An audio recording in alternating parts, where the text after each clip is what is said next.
What's going on, everybody? This is Afro Think Tank. Today, I want to talk about this boycott Asian restaurants thing. First of all, I'm going to tell you as a Pan-African, I'm not boycotting Asian restaurants. I'm not boycotting any Asian thing. I'm not going to allow a tragic event to fluster me and have me make a rational economic decision that, would not benefit me simply because of my emotions, because I'm upset, all right? I mean, in this particular case, though as unfair as we believe it to be, with the situation with the guy, with the Asian man, the Chinese man, shooting the guy in the back, as unfortunate as it is, I know as an irrational adult that more than likely I know he was in fight or flight mode, seeing him, his son, his son's going after him, they think they're doing what's right, even though clearly with bias, with racism, with the things that he's been taught by the greatest or dominant society. And he did what a lot of people do when it comes to black people. They go straight to the deadly force, right? I understand that. And I think that he should be punished. I don't think justice was served. I think there was an all-white jury that had an opportunity to say, ooh, we can get one over on a black boy. We can practice and stretch our racism through legislation, through situations like that, right? Just like the lottery for some of these people. They would love to be on the jury where they can, put a black man down or make sure that a black man doesn't receive justice for something that was clearly unjust, right? So I believe that Chinese man should be put in jail for the rest of his life. But unfortunately, in America, right, we live in a system where the institution of racism makes it so we don't get a fair shake in situations like this, right? But does that mean I'm going to boycott all Asian businesses because of this Chinese man, this old Chinese man? So this, as if all Asians are Chinese, as if Chinese and Japanese and Saipanese and Indian and Melanesian and Polynesian and Micronesian and like they're all the same, right? Like I'm not stupid enough to be like, oh, they're all the same, let me boycott them. No, that's stupid. That's reactionary. The only people that benefit when Africans or different groups of people make massive social changes because of their emotional reaction to an unjustified situation that clearly involves racism, right?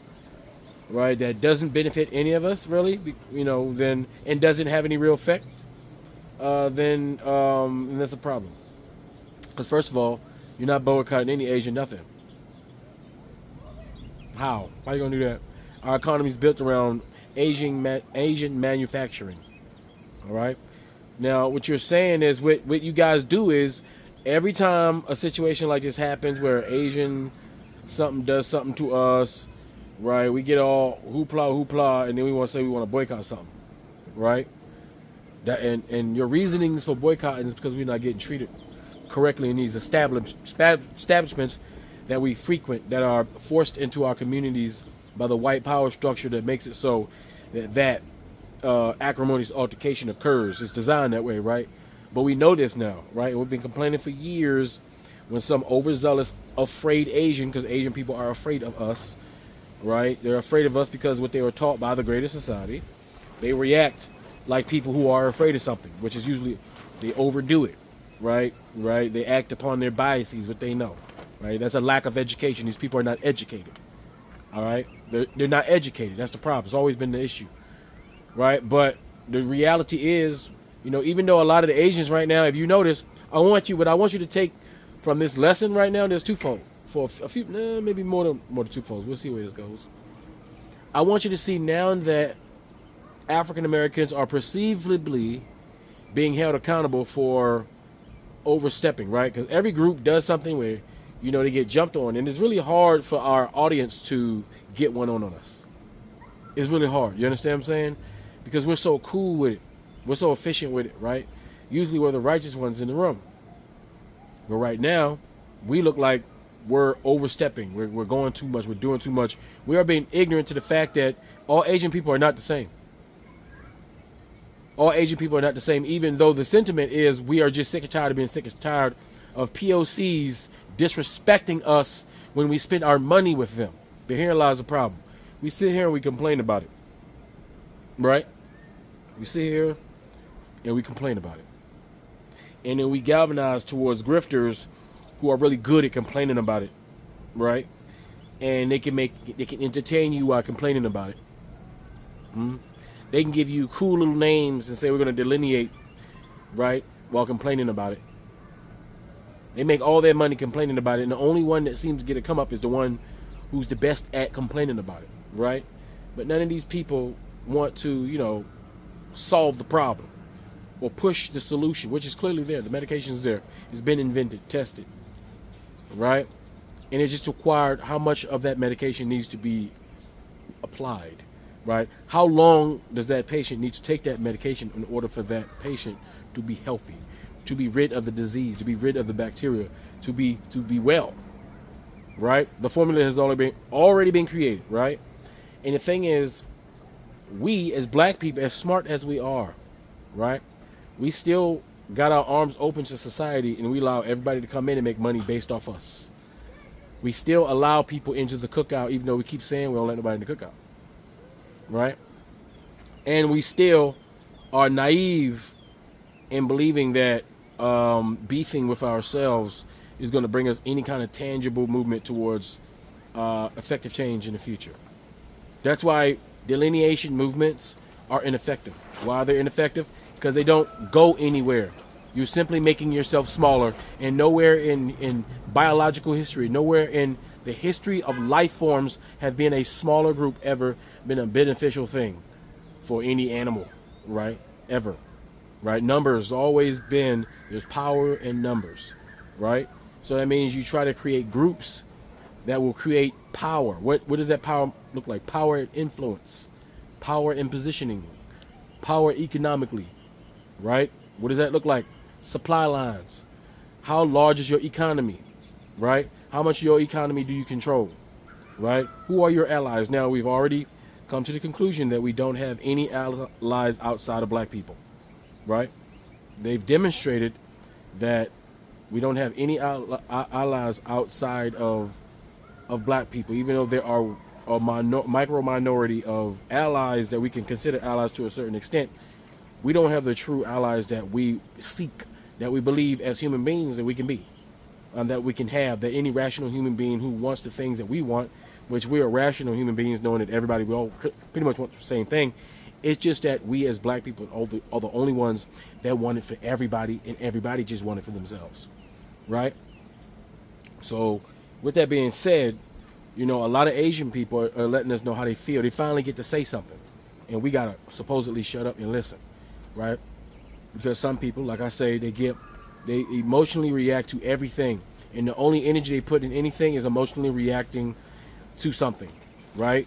So everybody wants to boycott now, right? But we don't do anything with that energy and that power to boycott, because what are you going to replace that thing you boycott with?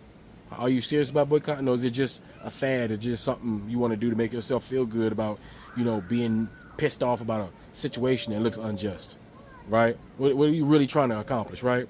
And let me tell you, as a Pan-African who's pro-black, and usually, of course, I'm supposed to, per the script, I'm supposed to jump on this, like, yeah, boycott Asian, F Asian. Like, no, that's not the strategic move an intellectual African would make, because we know it's not all Asian. We know that acrimonious altercations between black and Asian people only benefit white people who don't want that relationship to grow, despite all the historical and ignorance knowledge that have been passed between each other for generations by that white man. I continue to remember who the enemy is, and I continue to remember that the puppets that are being manipulated right now are being manipulated by that puppet master.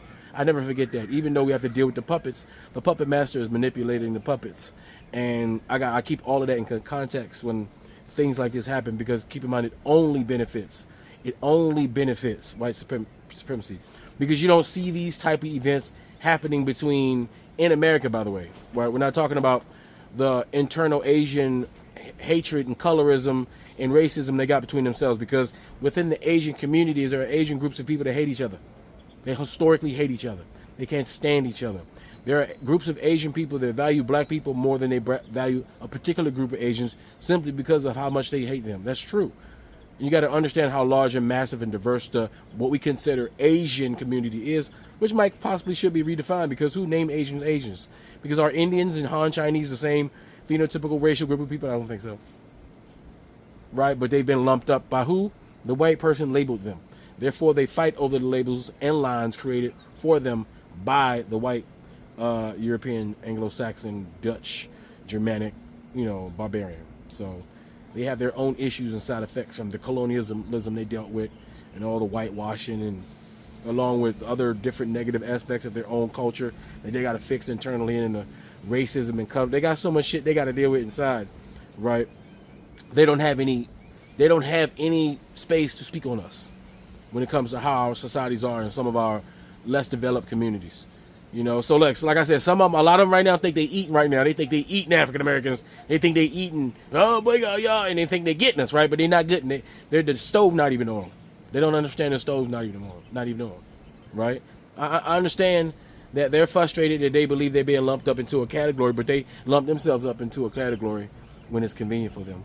Now they don't want to be. They're not together no more. Now that example of people, Asians coming together and unifying to grow things. Now that right there, it don't apply because we all ain't Asians no more, right?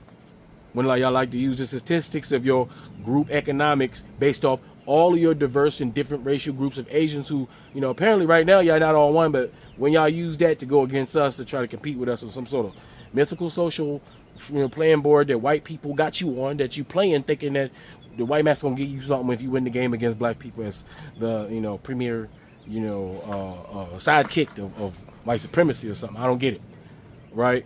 But in actuality, your shit stink too.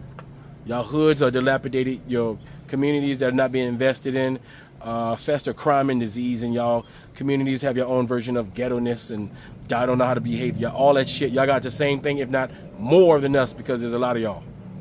All right, if we're gonna lump you all together the way you guys usually lump yourselves up when it comes to accomplishments, but then you separate when somebody you don't want to be held accountable for the behavior, within y'all communities, that y'all trying to run away from, while trying to jump on African Americans for having this kind of reply, having this kind of reaction to the event based off where we're from and our perspective in this country and what we are currently going through, which you didn't have to go through, because the reason why you have the ability to thrive the way you thrive is because the backs of my ancestors who put you in a situation where your environment will allow you to do that, because you can't go back to your own country and do that. That's why you left. And let's keep that in perspective. We go back to your country where you left, you would see that in your communities, from the lower to the higher, you have the same crime, you have the same level of debauchery, of irresponsibleness, of uncouthness, of lowbrow culture as anybody else. So as much as y'all think y'all cooking, like I said, the stove ain't even on for y'all. All right, and the food ain't got no seasoning at all.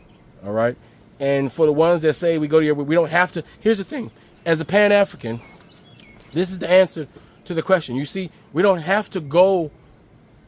And that's the thing. I don't think Asian people don't, and PLCs don't understand. Black people are the only group on the planet that don't need nobody else.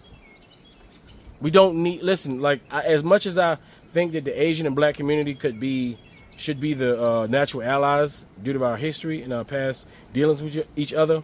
Let's keep it real. Black people, African people on the planet, that's the thing. We don't need any of you. You can't brag about all the stuff you manufacture, because then we'll start bragging about the materials you need to manufacture that.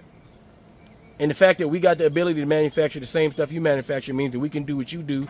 It just takes us time to get where you at while having the materials that we got, and you can't actually manufacture that in your own homeland. So you can't brag about, oh, we buying all this Asian stuff. But the only reason that you are able to manufacture all these goods is because white people made you the manufacturing hub of the planet, and they made us the material resource hub of the planet. That's the only reason. You were created that way by the white man. And then you guys excel in that. Yes, you can build real quickly. You can manufacture things because the white man made you that way. Right? So give props where props is due. The white man created that for you. Even though you guys do that very well right now. But keep in mind, you were created like that by design. You didn't just become that. But the materials that we have, those are things that we've always had used, manipulated, and created and made things with. Therefore, once we get back in our frame, we don't truly need you. We don't need you. We have a whole African continent robust with materials, and we have the most intelligent people in the world to manipulate and create and make those things. And anybody worth their salt with any intellectual mind would know that despite the stereotypes that you like to believe to try to make yourself feel superior than us because you got some sort of light colored, don't go outside stereotype the white man gave you, in real life, African people, when it comes to our intellect, we are second to none. And we can do anything. We got people building and inventing things right now in Africa with cardboard, duct tape, and some car parts. We didn't invent things with nothing. Imagine when we got something. Imagine when we control the things that we have, which we are currently in a position of doing, which we are currently moving towards. And we've been culturally consistent at being geniuses as the African Americans, who you guys emulate in your culture and steal things from. You see, we have also developed and invented some of the greatest things that make life easier for humanity today. That means no matter where an African go, we can create and build anything out of the mud by ourselves. We are the mothers and fathers of all civilization, and we have traversed this entire planet by ourselves and populated the planet and left you guys there. Do you understand? We have built structures that you guys can't emulate to this day. And the only reason we can't emulate it is because the people that you worship destroyed it, because they're anti-intellectual. So none of y'all can stun us. We can cope with more things than any of you guys can cope, because as of right now, the way society works, out of black people, Asian people, and white people, black people are coping with today's environment much better than Asian people and white people right now. Statistically, since you guys like to use that. And we're going to be all right, because we are the children of the sun, and the sun loves us. So we're going to be all right. We're going to be here. You understand? As a matter of fact, and not to the far future, we're going to be the only ones left. First, the Europeans will go, then you. You will all be reabsorbed to the source, because you all come from us and you're coming back home, because you clearly all have been irresponsible with your experiences on this earth, the way you've been doing things. And your societies reflect that, because the reason why you guys are going this way is based off the way you guys have decided to live your lives. So if you think that that's valuable, then y'all keep doing what y'all doing, and we're going to keep doing what we're doing, and we're going to see at the end of the day where y'all going to be and where we going to be. Because I know, for sure, we baby kids, we don't die, we multiply, so I know where we're going to be. Where y'all going to be. Right? But at the same time, you know, and that's for all you ones who think you sunning us. You're not sunning nothing. You're not even, the stove is not on. The food is still raw. All right, so yeah, I'm not boycotting nothing, because as of right now, I have to use that, because black people have yet to get in their frame and start realizing that the only allies they're gonna have are the ones that they're currently having no problems having diaspora wars with. The ones they could get up every day and say, I want to go talk to those people all day long and argue about nefarious things, argue about ego tripping, argue about whose culture is this, who started this, who began this, who's black or who's not black. The ones that you like to get on the internet and talk about and talk to all day long. Them ones. The only ones that you feel comfortable enough to say all those things to the ones that brings out that passion in you, because you ain't got the passion in you to go against those that's really doing something to you, that's really being a plus negative to your communities. Because when Africans move into African American communities, they're plus positive. When African Americans move into African communities overseas, they're plus positive. Despite propaganda you see on TV, or the onesies and twosies based out of the tens of thousands of examples of interactions, and try to elevate that to say that's the standard. We are plus positive to each other. The only thing we need is black people. We got all the material, all the know-how, and we're strategically located around the world in places of power, and have the ability to take over those institutions of power to benefit ourselves and benefit everybody around us, as to not create new enemies, as to create what we consider allies, or at least the observers being more plus positive towards us instead of being so negative. Even though we ain't gonna be able to stop it, because I mean, jealousy is jealousy. We're born with that curse of envy. What can we do, right? But we can manipulate the situation. All we have to do is unify. That's what Pan-Africanism is about. So if you wanna boycott, don't boycott. Just go, instead of going to the carry out, go to the Jamaican and the Caribbean spot. If you want to get your fried chicken and you want to get your fried chicken and rice and vegetables, it's better anyway. They give you bigger service. That's all. You wanna go get your hair? See, I want to get y'all keep going to my hair salons. Go into the Ethiopian ones. If not, go online. There's plenty of black women selling hair. Put the effort forth. With your, instead of just thinking that the only energy that you have to do as a black person is say black power and be one, put that energy into real life and just take the extra effort to go buy something black. That's what you do. Rotate that money within the black community so we can make each other rich. Connect with your brothers and sisters on the continent and see what you can source out of Africa. You ain't got to source out of China. China got to source out of Africa in order to source to you. When you could just go straight to Africa, cut out the middleman, and make that shit yourself. I'll take anything built or made by a black person, and that has inherent value. Start valuing black, and you start valuing the people that's creating and making the things that you use and that you purchase and that you utilize on your daily basis.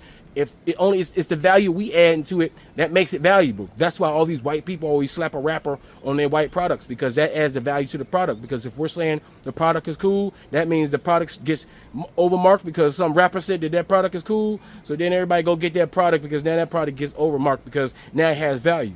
Well, we know we got the power to value something. We make our own shit, value our own shit, and no matter what anybody say, we say this how much that shit costs. Make everybody buy shit for upper price. If we're top shelf, then let's be top shelf. We can do that for ourselves. We got the Caribbean, we got Africa, we got African Americans, and we got those Afro Arabs that's in the back that's real quiet because they don't have a situation in which they can speak. They don't have a lot of representation over there, but they're there. I ain't never forgot y'all. We create our own economies. We got everything in the world to create an economy that no other group of people can penetrate. No other group of people can penetrate. Pennies on the dollars. We are both, all of us around the world as black people are strategically located in the perfect time to start having that pan-African ideology and just making sure you work with your brothers and sisters globally to see what kind of opportunities on this world can we create together as black people. And we don't need to show everybody else that we don't need nobody else. It's them who need us. If we leave TikTok, who gonna be on TikTok? If we leave YouTube, who gonna be on YouTube? If we stop playing for these professional football teams, who gonna watch that shit? If we stop doing anything, who gonna be there to watch it? Nobody. We the culture. And everybody got an opportunity to flex themselves. So we can't even talk about exposure because everybody has the opportunity and equal opportunity to be exposed right now. And we still on top. Why?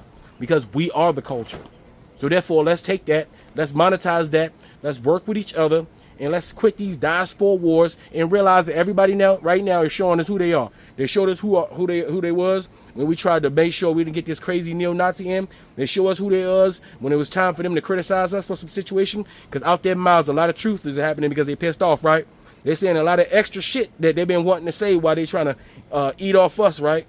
Yeah, keep all of that in mind, and that's more reasons why you should work with your brothers and sisters who look like you and get over that bullshit that we keep fighting for that's actually nothing but bullshit. It's meant to slow down the progress of black people globally because we're taking over. But the only ways we're going to take over is if we get over our differences that we have, because trust and believe the shit that we argue about is a waste of time because we clearly got more problems with other people. We can deal with that shit when we take over industry. We can deal with that shit when we take over politics. We can deal with that shit later. Let's let our children deal with those things in the future, but let's deal with the people that mean to do us harm and take our shit, emulate us, but then hate on us at the same time. Anyway, you guys tell me what you think in the comment sections. Afro Think Tank, learn something, teach something. I'm out.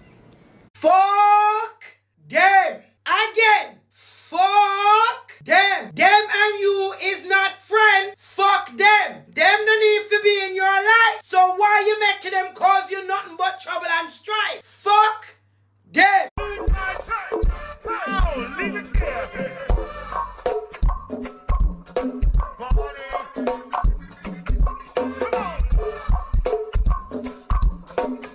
That's that socket that make you want to get over there.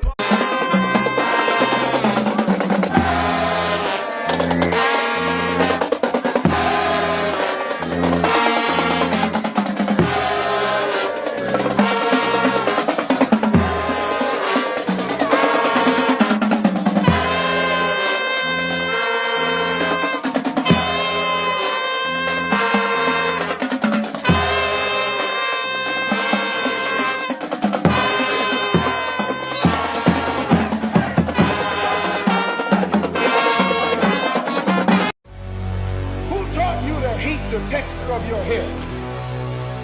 Who taught you to hate the shape of your nose? Who taught you to hate the color of your skin to such extent that you bleach? Who taught you to hate yourself from the top of your head to the soles of your feet? Before you come asking Mr. Muhammad, does he teach hate? You should ask yourself, who taught you to hate being what God gave you?